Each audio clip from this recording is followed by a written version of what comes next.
तरफ से केजरीवाल से आप ये पूछिए, पहला जो काम किया था कि मैं भ्रष्टाचारियों का साथ नहीं दूंगा, मेरी चौकी का था उसने दिया। दूसरी बात, मैं नौटंकी की वेगनार गाड़ी में चलता था, मैं वीआईपी खर्चे समाप्त करूंगा। आज वो एक नंबर गाड़ी वीआईपी नंबर होता है, ऑर्डिनरी नंबर होता है, एक नंबर गाड़ी में वो चलता है जो ऑप्शन से अगर एक नंबर बेचा जाए तो 5 लाख रुपए के एक सीट से बिकेगा, जो जनता के हितों को पैसा लगता है। मुख्यमंत्री किसी भी नंबर गाड़ी में चल सकता है। तीसरा उसने कहा लाल बत्ती कर्जे खत्म करूंगा, तो उसकी अपनी गाड़ी पे लाल बत्ती जो है ही है, 4 एक्स्ट्रा शिलाजी के साथ 1 चलती थी, के साथ 3 लाल बत्ती की गाड़ियां चलती है। तो वीआईपी कल्चर कौन सा वो बोला करता था मुख्यमंत्री बनने से पहले, केजरीवाल साहब ने ये भी कहा था। उसके बाद कहा था हम सैलरी ले लेंगे, घर जाकर कहा था हम तनख्वाह नहीं लेंगे, सेवा करेंगे।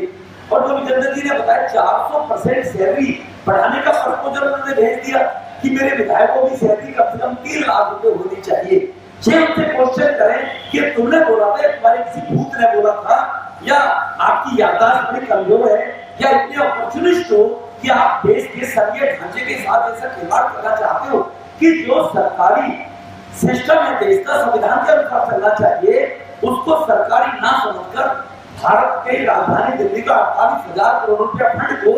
अपने बाप की बकौती समझकर संविधान को धक्का बताकर आप मनमर्जी से अपॉइंटमेंट कर रहे हैं, मनमर्जी से बोर्ड बना रहे हैं। और एक मैं पूछना चाहता हूं, वो 16,000 की थाली में कौन सा भोजन आता है कि जो देश के अंदर 16,000 की थाली में कौन किस प्रकार के चावल थे, किस प्रकार की सब्जी थी, किस प्रकार की रोटी थी, तो आम आदमी को खिलाने वाले लोग तो 16,000 की थाली के व्यंजन के नाम केजरीवाल साहब बता दे, क्यों व्यंजन कौन कौन से थे कि देश की जनता को पता लगे कि आज तक देश की 70 साल की आजादी के बाद ऐसी कौन सी चीजें देश के लोग नहीं खा रहे थे, और मुख्यमंत्री बनने के बाद आपने उसको खाया, उसका मजा लिया 16,000 की थाली के रूप में, और अपने रिश्तेदारों को चहेते को उसका मजा दिलवाया। तो और भी देश के लोगों को ये सौभाग्य प्राप्त होना चाहिए, आम आदमी का शासन है कि वो भी थाली के व्यंजन का मजा ले सके। ये 3-4 चीजें मेरी तरफ से केजरीवाल को पूछेंगे तो दिल्ली की जनता को लगेगा कि हमने आम आदमी को मुख्यमंत्री बनवाया था तो आम आदमी कैसे कुकर्म कर रहा है, और उसका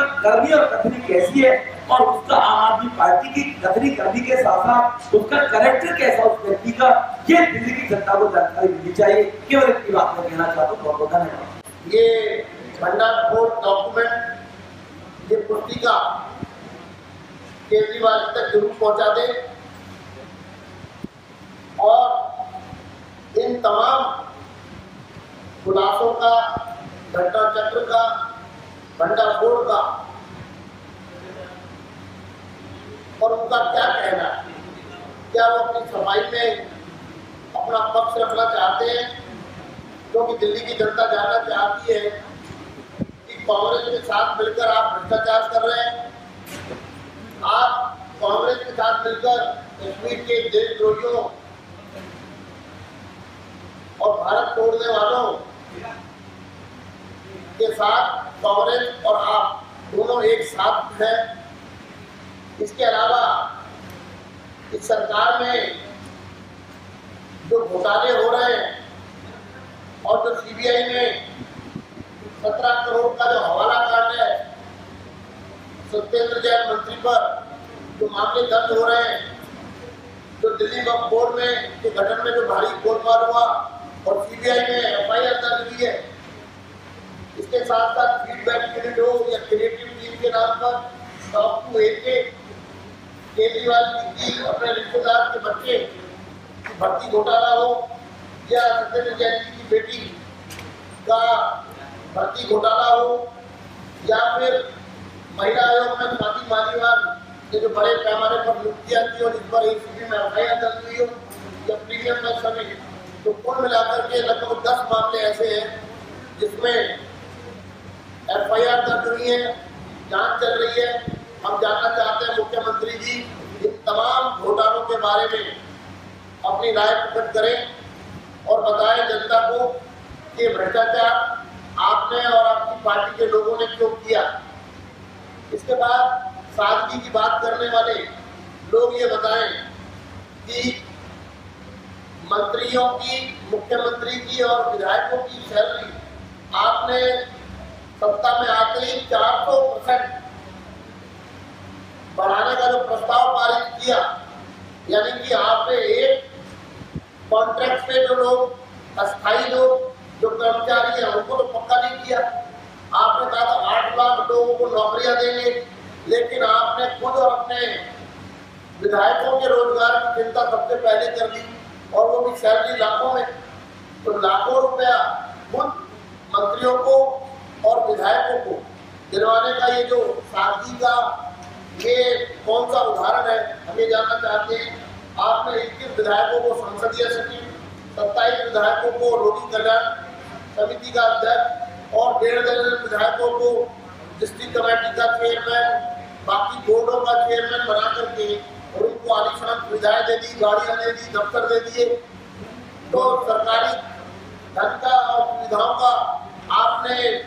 बंदरबाट की, तो ये कौन सी सादगी है। फिर आपके मंत्री फर्स्ट क्लास में सफर करते हैं और फाइल पर लिखते हैं कि मैं विदेश फर्स्ट क्लास में जाऊंगा, और अगर एंटाइटल नहीं हो आप फर्स्ट क्लास ट्रैवलिंग के तो आप कहते हो पैसा मैं दे दूंगा बाकी अपनी। यानी कि आप तो कहते थे हम तो बहुत साधारण और सरल है, हम तो कि ये जो लग्जरी जो उन्होंने दिखाई है फर्स्ट क्लास में ट्रैवल करने की, ये इसके पीछे केजरीवाल जी का क्या कहना है। क्या केजरीवाल जी ने अपने मंत्री के खिलाफ कोई कार्रवाई की, ये हम जानना चाहते हैं। आपने अपने सरकार के सालगिरह पे 16,000 रुपए की थाली मंगाई, लीकर सर्व हुआ, वहां पर आप बताएंगे कि 3,500 रुपए एक ही दिन में एक थाली पर कैसे बढ़ गया। जो हमारी जानकारी में आया है एक दिन में 3,500 इसलिए बढ़ गया कि आपने अगले दिन हाई क्लास इंपोर्टेड लीकर शराब जो है वो खाने में सर्व करवाई है।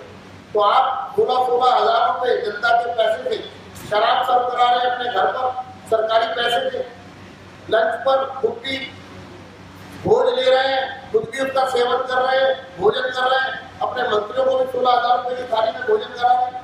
अपने मेहमानों को भी करा रहे हैं। तो ये सादगी की बात करने वालों के बीच में ही हमारा जब डॉक्यूमेंट जाएगा तो लोग इनसे सवाल करेंगे। इसके साथ साथ सुप्रीम कमेटी ने जो ऑब्जर्वेशन दी है उसका लिस्ट हमने आपके सामने रखा है कि आपने वकीलों की फौज इकट्ठी कर ली,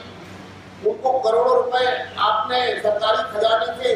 लाखों रुपए की हियरिंग का दे दिया, उसकी कोई अप्रूवल नहीं, उसकी कोई सैंक्शन नहीं, उसकी कोई मंजूरी नहीं,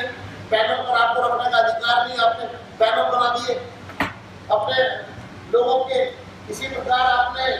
अयोग्य लोगों को बड़े बड़े पदों पर बिठा दिया जिनकी ना क्वालिफिकेशन थी न जिनका स्टैंडर्ड था उस तरह का कि वो उन पदों को सुशोभित करें। आपने इसी तरह से तुगलकी फरमान जारी करके बोर्ड बना दिए। तो ये जो बोर्ड आपने बनाए ये इनका क्या आधार है। फिर उसके बाद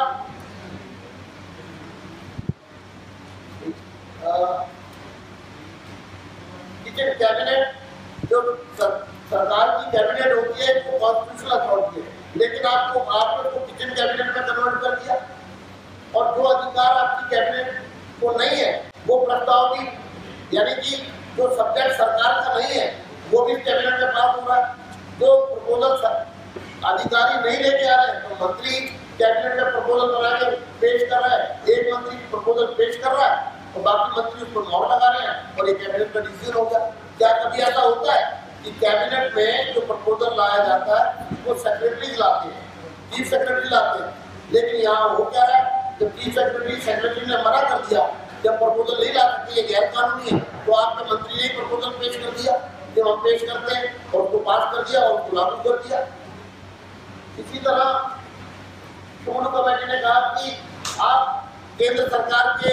कार्य क्षेत्र में हस्तक्षेप कर रहे हैं जो आपके अधिकार में नहीं है, वो भी फैसले आप ले रहे हैं। फिर आपने अपनी पार्टी को जो दफ्तर दिया वो सरकारी भवन पर अवैध कब्जा है आम आदमी पार्टी का। आप सरकारी भवनों पर पार्टी के कब्जे करवा रहे हैं, अपने एमएलए को अपने कर्मियों को बड़े बड़े भवनों दे रहे हैं। तो ये सब सुप्रीम कमेटी ने कहा है। और इसी तरह एक